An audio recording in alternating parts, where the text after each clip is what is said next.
নমস্কার বন্ধুরা, তোমরা সবাই কেমন আছো? আশা করি সবাই অনেক ভালো আছো আর আমরাও ভালো আছি। তো চলে আসলাম তোমাদের সাথে আমার নতুন একটা ব্লগ নিয়ে। আর আমি তনু। তো দেখো, সকাল সকাল চলে আসছি কিন্তু তোমাদের সাথে। তো দেখো, সকালবেলা উঠেই আমি সবার আগেই মানে এই যে কাজ ধরেছি, তো সবার আগে উঠানটা ঝাড় দিয়ে নিচ্ছি আর কি। তো ওটার থেকেই কাজটা শুরু করলাম আজকে।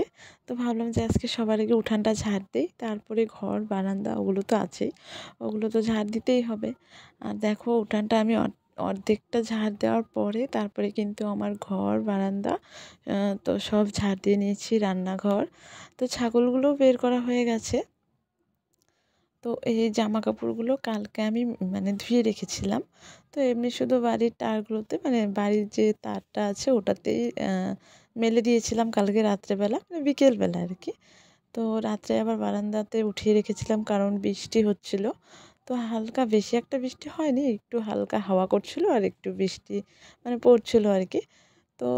তো বারান্দাতে এগুলো রেখে দিয়েছিলাম। আর আজকে যে সকালবেলা উঠানটা ঝাড় দেওয়ার পরে ঘর বারান্দা তো ওগুলো ঝাড় দেওয়ার পরে, তো এই যে এবার জামা কাপড়গুলো মানে মেলে দিচ্ছি আর কি এই পাশটাতে।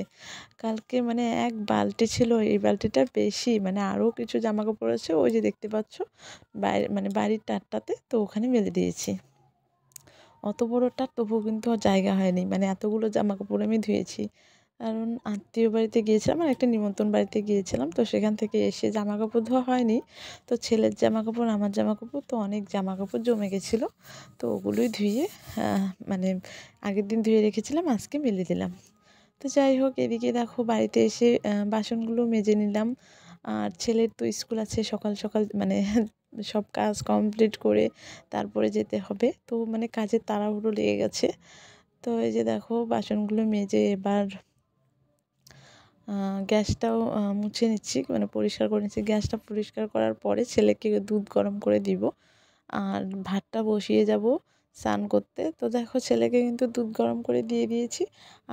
আমি কিন্তু স্নান করে আসলাম, কারণ ভাতটাও কিন্তু আমার হয়ে গেছে। তো আমি পাশের বাড়ি একটা কাকিমাদের বাড়িতে গিয়েছিলাম স্নান করতে। আর আমাদের বাড়ির কলটা না নষ্ট হয়েছে, এর জন্য পাশের বাড়ি কাকিমাদের বাড়িতে গিয়েছিলাম। আর আমি চা খাইনি, বাড়িতে এসে চা বানালাম, তারপরে এই যে এখন খাচ্ছি আর রান্না করছি। আর পাশের বাড়ি একটা বোন আছে, মানে ননদ আছে, তো ওকে বললাম আমি যে ভাতটা গিয়ে নামাতে, ও এসে কিন্তু ভাতটা নামিয়েছে। আর আমি কিন্তু ওই যে এসে দেখো এবার সবজিটা রান্না করছি।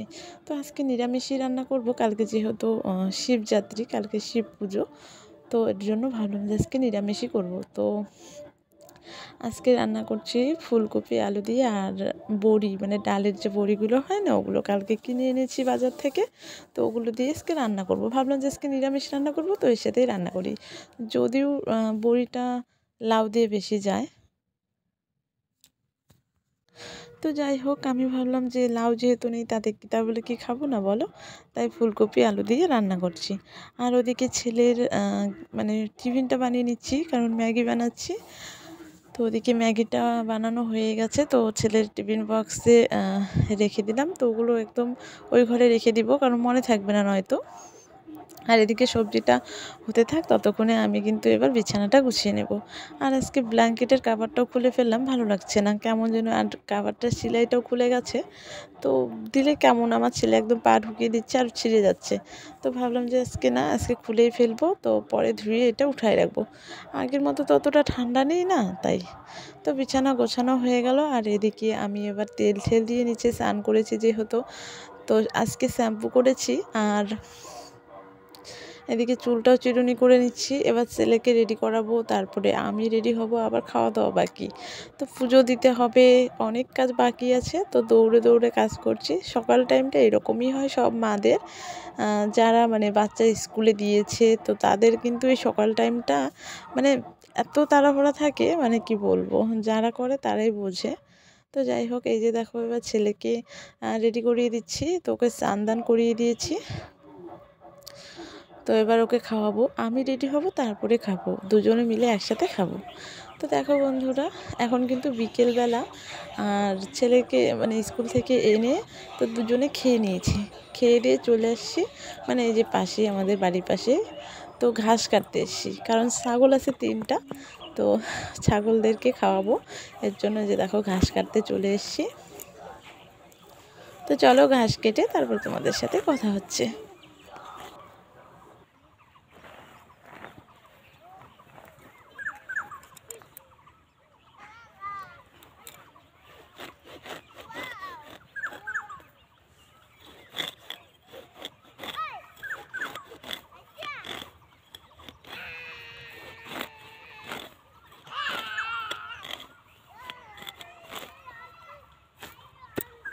এই যে দেখো ঘাস কাটতে চলে এসেছি। তো দেখো আমাদের গ্রামে কতটা সুবিধা দেখো, আর কতটা সুন্দর। এই যে দেখো এগুলো হলো ধনিয়া গাছ। এই যে দেখো এগুলো থেকে হলো বড় ধনিয়া যে ওগুলো হয়। এই যে দেখো কি সুন্দর ফুল হয়েছে। তো এদিকে সম্পূর্ণটা এই যে ধনিয়া আছে লাইন দিয়ে সাইডে, আর এদিকে আছে আলু, তারপরে আলু উঠে কুমড়ো তো ওগুলো আছে। আর এই যে এদিকে দেখো এই যে এদিকে ধনিয়া আছে, আর এই যে দেখো এটা কচু ক্ষেত, এই যেটা তো ওই যে বাক্স কচু বলে, এটা কচু ক্ষেত। ওই পাশে দেখো ভুট্টা, ওই যে দেখো ওইদিকে দেখো ভুট্টা, ওইদিকে আছে আবার টমেটো, ওইদিকে আছে সিম। দেখেছো বন্ধুরা, একদম চারিপাশটাই সবজি। তো দেখো এখন সন্ধ্যাবেলা, আর দেখো স্কুল থেকে এসে তো থালা বাসন আর ধুইনি, মানে ভালো লাগছিল না, খেয়ে দিয়ে চলে গেছি ঘাস কাটতে, তো এর জন্য আর ধোয়া হয়নি। তো ওই যে এখন সন্ধ্যাবেলা এবার ধুয়ে নিচ্ছি। আর আমাদের বাড়ির কলটা তো নষ্ট হয়েছে, তোমাদেরকে তো বলেছি, এর জন্য ওই যে পাশের বাড়ি কাকিমাদের বাড়ি থেকে এই এক বালতি জল নিয়ে আসলাম। খুব কষ্ট হয়েছে জানো, তবু কী করব, কষ্ট হলেও তো নিজের কাজটা নিজেকেই করতে হবে। তো যাই হোক, এদিকে সন্ধ্যাবেলা জামা কাপড়গুলো এবার সুন্দর করে গুছিয়ে রাখছি।